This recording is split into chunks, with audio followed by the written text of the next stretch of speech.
Gunditj, Mirring traditional owners and the Glenelg Hopkins catchment management area piloted a program called Cultural Flows, which was discusses and helps prioritise which cultural values along the Glenelg River we want to sort of use environmental water or environmental flows from the Rocklands Reservoir to help protect these cultural values. And it's looking at Aboriginal water values along the Glenelg River.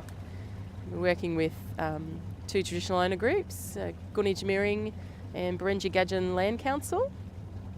And I guess, the purpose of the project is to see what's significant about the river system to traditional owners and look at where we can potentially support their interests in the Glenelg River through environmental watering. So I guess part of the journey is learning about the river system as well, so incorporating traditional owner values and uses of the river, knowledge people have about the river system, the history of the river, and combining that with the modern management and sort of the Western science of how the river's being managed. I think another very important aspect of the project is the ability for ourselves and Barengi Gadjin to attempt to assert our native title rights along the river. I think that'll be an interesting journey. Again, it's a fairly new area for us, and it'll be really interesting to see how far we can push the opportunities to express our rights and our interests in terms of the cultural health and well-being of Bakara, the Glenelg River. We're here on the Glenelg, coming from where it started in Garryword and heading right down to the estuary where it finishes. As a young fellow, I only thought that the Glenelg only stopped at Rocklands Reservoir, so it's good to come down and be a part of this and see where it actually finishes. It's also good to be like on country at home and also come down to Gunditj Mara country as well and learn about the management issues and stuff, how it affects down south where the water comes from, and how it all fits in together. So yeah, some of the things that have come out from the literature, I guess, are particularly violent massacre story in this part of the world compared to other pieces of Australia, which certainly had horrible stories as well, but it's particularly rapid here and really widespread, and consequently, for whatever reason, large sections of this river haven't had much historical contact on it. And also, when we did some of the interviews early on, access was a major issue for people, not having vehicles or living on the mission or being forbidden to go to their country. And that's fine, that's just the way it is, but it makes it all the more important to get back out on the country, and you can really see that historical story play through, people's contemporary usage of the river. So the earliest, I guess, records from the literature review, and Gunditj Mirring has a fantastic resource there. They've done a lot of work to really collect all their IEK. I'm down here in my capacity as a person, as a director for what's called Mirring, which is the Murray Lower Darling Rivers Indigenous Nations, which I'm on there as a Wadi Wadi delegate. We're down here doing what's called an AWA, or an Aboriginal Waterways Assessment, or starting off an Aboriginal Waterways Assessment. So part of that is learning about the waterways and showing the traditional owners here how the catchment management and different things work on the waterways, not on specifically the Glenelg River. We're hoping to help to educate the people so they understand the white man's way of managing water in these mobs' country, and give them an idea of how they can help influence water management in their country, and to look after their own sites and areas and rivers.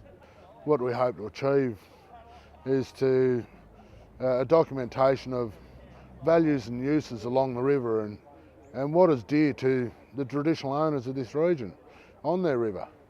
And hopefully through that find a way of helping to protect and preserve their sites and their culture in this region. The Glenelg River acts as a border between Gunditj and Barengi country, and actually starts up in the Grampians National Park. The headwaters are up there, so part of the Cultural Flows project, we interviewed a lot of traditional owners here, Gunditj traditional owners, and what their values are.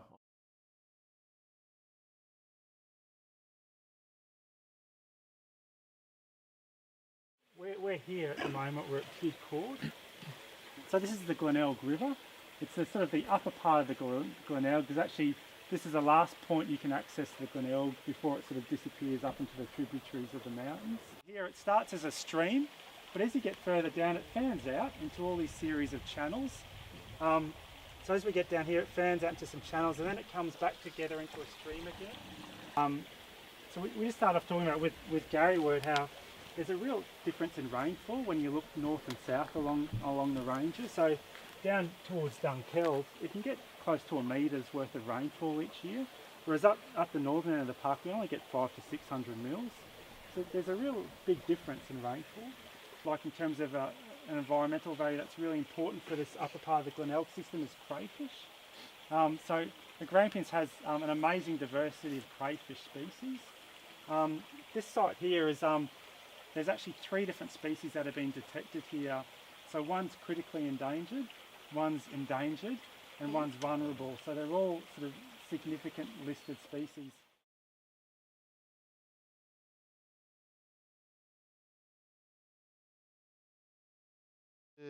The dreaming story with Tringle and Wah the Crow of where he put his foot through Victoria's Gap there. So Tringle and Wah the Crow had a fight, and during this fight Tringle, the Grampians was once just one big mountain formation, but during this fight Tringle, the giant emu, kicked his way through the Grampians chasing Wah the Crow, and it formed Victoria Gap, which is just in front of us. It sort of breaks up the Vic Range, and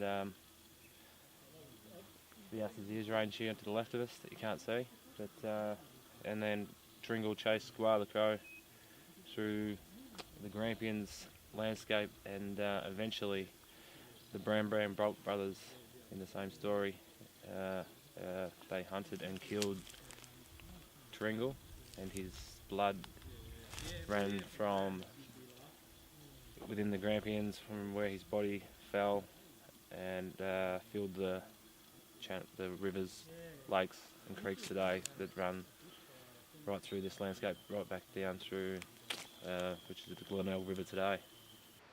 That actually it helps with the Glenelg, but it also started the Wimmer River as well. So, and there's a site back home just on the Wimmer River. It's called the House of Feathers, and that's supposedly Tringle's final resting area. So yeah, so all these dreaming stories and how they connect now with whether it be the Glenelg River or the Wimmer River, it certainly has played its part.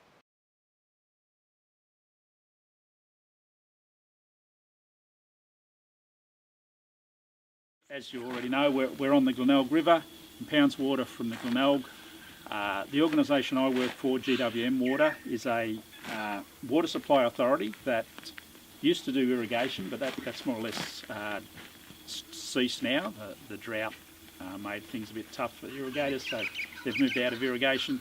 And we supply water really for farms, what we call our domestic and stock supply, which is water on farms for spraying and drinking for stock, and to the various towns in the Wimmera Mallee region, basically from Horsham north up to our region goes just north of Ogun. So, Construction of the reservoir really changed the river hugely.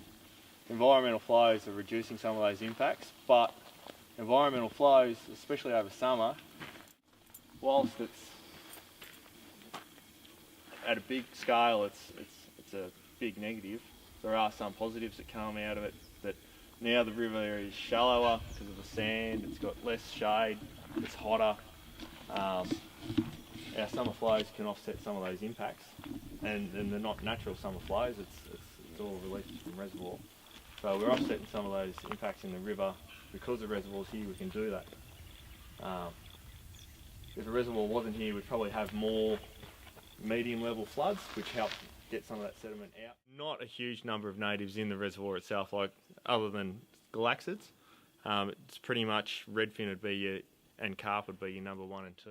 Water is, so if there's an environmental flow of 50 megalitres a day required, we set it here. And then the water goes into the basin there.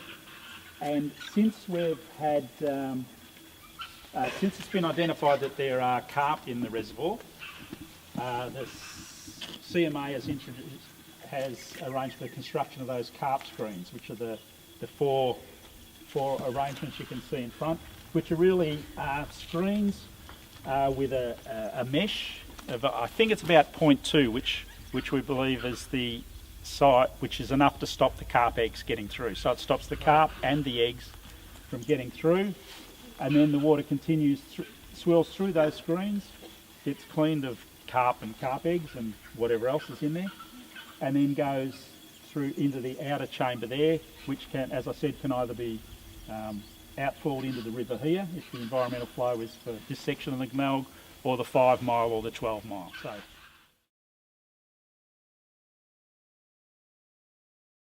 we try and do what we can within our constraints of water available, outlet capacity, and how the river works. And what we're finding is things like that estuary perch story that I just told you with getting estuary perch up here. That wasn't a target for us. That's just nature responding to what we've been doing. We would not have expected estuary perch to move so very far upstream. You know, Harrow, yeah, but that's still 80 k's further downstream. But to get them this far up has been quite amazing. So I said yesterday, environmental flows has sort of been happening for the last bit over a decade, 12 years or so, as a real thing in Victoria.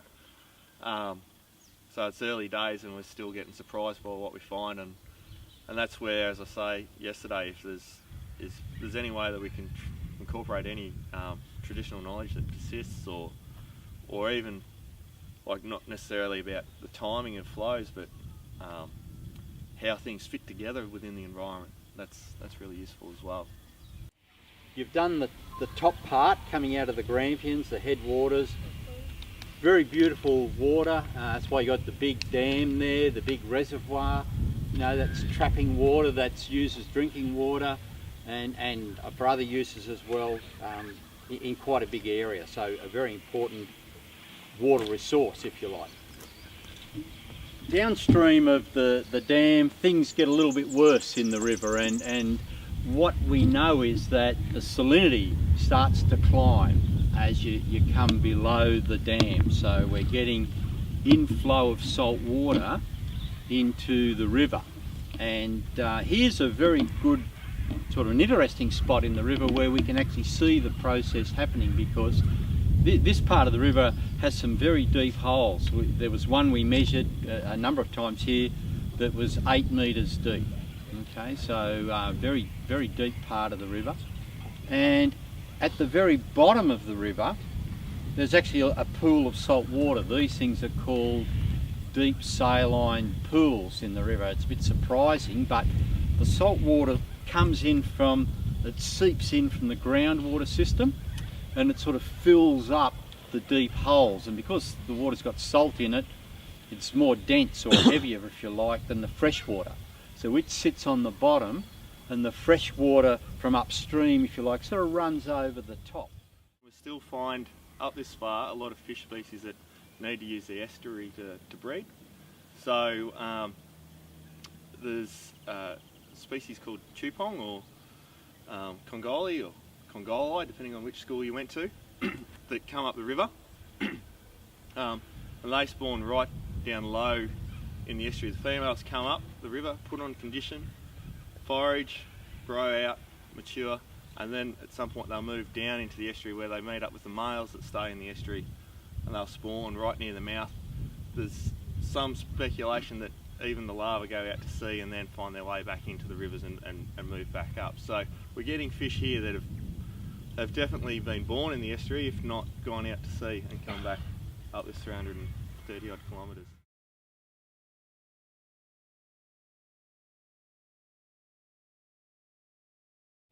They're all pretty much self-explanatory, really, if you read them. Yeah, and look, there's no wrong answers. No, it's how you feel about it. It's how you feel and how you feel about the river and what you think about the place. It's up to you. So I think it was 2013. Mildred sent a delegation, Mildred and NBAN, which is Northern Basin Aboriginal Nations. They sent delegations over to New Zealand and learnt about this cultural health index. And so we decided, Mildred NBAN and Murray-Darling Basin Authority, that it'd be a great thing for traditional owner groups to do in their own countries. And I mean, it talks about values and uses. The main thing here is this isn't ours. We're not keeping the record. This is your intellectual property. So you fellas own it. So you put whatever you feel right to put in there. And you know, we want this to be your project. We want you to own it. So you know, we're not coming to take anything away or to steal anyone's knowledge. We want you to work around what's healthy and what's good for your river systems in your country.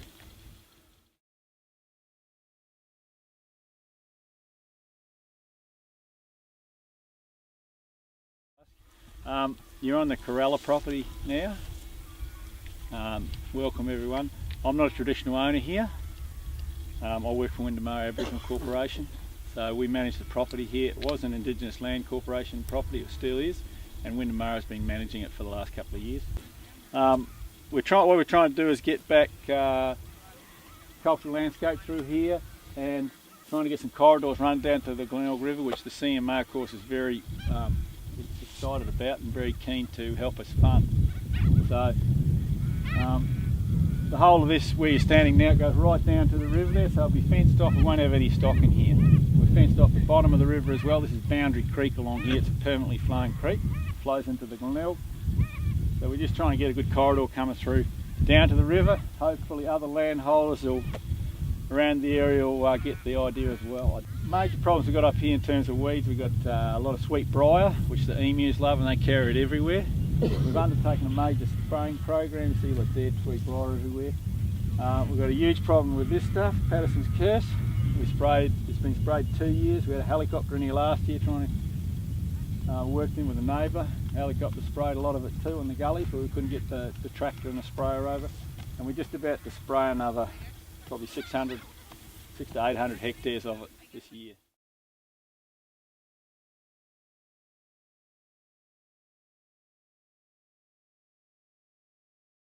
The site sort of has been a sand extraction site since about 1980. Environmental flows, it's incredible when we get an environmental flow, and you know, that's probably the most important thing for the Glenelg River is environmental flows. I mean, what we saw this year, like it's just gone back, you know, to a lot of an aquatic desert. But when you see an environmental flow and we sort of measure it, we take photos daily, and it only needs to be that much, you know, to rejuvenate it, and it's amazing how it moves sand just with an environmental flow at one time.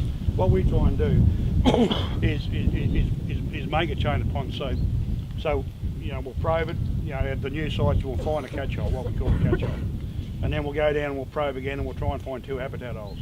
So we'll dig a catch-hole and then we'll go down and we'll dig habitat holes. And the theory is, unless you get a massive flood, is we keep the catch-hole clean, let it fill up, and let the habitat holes rejuvenate and have habitat and start sort of growing a bit more poa, a bit more kabungi, and you know, and all that stuff around them.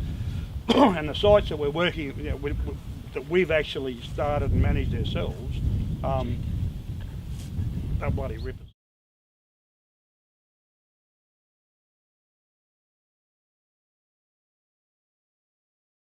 The river mouth blocking is a fairly frequent event. I suppose it's probably happening on average once to twice a year over the last 5 years. Effects on, I suppose from what I can talk about is recreational users of the river in the national park. Once the river blocks, gets up to a height of sort of around 1.4 metres, most of the jetties go under, most of the recreational sites. So that's the boat ramps, the jetties on campsites, and then downstream here it's all the boat sheds, the privately owned jetties, and then the main ramps in town. So all of that goes underwater, which depending on the time of the year, causes issues with it. You know, if it's a busy time of the year when we've got a lot of tourists around. So I guess that's sort of the impetus for this trip, was to, I guess, have everyone do that journey from the headwaters right down to the river mouth, to really look at, you know, what's happening across the whole landscape of the river, and why it's significant for people to be able to understand what happens up in the headwaters or anywhere else on the river will impact what eventually comes down the river. So it's been, a really good knowledge sharing and knowledge generation process, I think, for, you know, CMA staff, traditional owners, other agency staff to come together and look at that river as a whole. You know, how is this going to benefit Aboriginal people, you know, and all our mobs in regards to water and stuff? I think we have to look at it a bit differently with something like the Glenelg that brings both our mobs together. I think that, you know, we should forget about boundaries and stuff like that, because, you know, effectively, you know, we're all from country, we know that, but we should come together and form a strong bond and let the government know that we're serious about water and where it goes and how it's managed. As a traditional owner, you know, water's important. I suppose as a human being, water's important. When it comes to water management, you know, the environment probably hasn't always been at the forefront of, you know, those plans and looking after it. And whereas, you know, the agriculture industry probably has been, and I think it's long overdue that we start looking after the environment.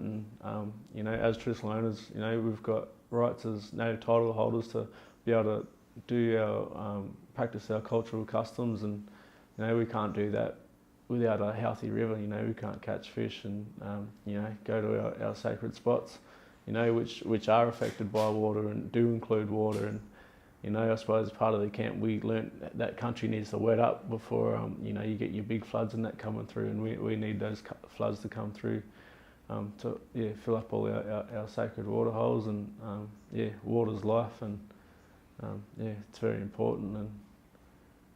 And it's long overdue that we start lobbying for cultural flows and environmental flows and getting that water out of Rocklands and into the Glenelg. It's a great opportunity for us, Barengi, Gadjin, whoever it might be, at CMA, to put the story back together again about what life was like there. I think that there's some unknown stuff. I think things like, should we get some archaeologists in, some anthropologists to focus on that particular area, just as I suppose a pilot study or a pilot project. I'd really like to have in my own mind, I'm not talking about reconstructing anything, but I'd like to have in my own mind as clear a picture as we can get of what life was on that river at particular times of the year, particularly in terms of water, and that would affect a cultural flow, for example. Well, that's like over there with the Wimmera River. And, you know, we've taken the grandkids down there, and it's like, well, we used to come here when we were kids, and there used to be water in there that was, this high. It's all dry now. So no, it's been good, interesting. We've learned something. If they did something on the Wimmera, would you get involved, do you reckon? Because I know Brett's talking about maybe... I'd like to, yeah. Because, I think it was hard, like I found it hard to feel that form out because, like you said, I haven't been to that area, but you go back to where you grew up. Yeah. You probably wouldn't be able to shut you up. Yeah, that's it. Yeah, that form was really, it was like, oh, okay, what do I write? And I think I left spots blank. No, it's been good, really good. Like I said, learnt a lot of new things. We did there. It's very, very interesting there. You know what we were looking at, the waters and that there. And we've seen a lot there, and it's similar to our river there, our river was drying up and things like that. Yeah. But this one he knows there, she always travels around the river, at home there. And I go for a walk down near the river, see what I can find. We lived on the Dimboola, on the rivers there. They have little, lived in little shacks there, I can remember when I was a little girl. Dirt floor and everything there. And the river there. And the river there, that was healthy, and you said, how do you compare that back then to now?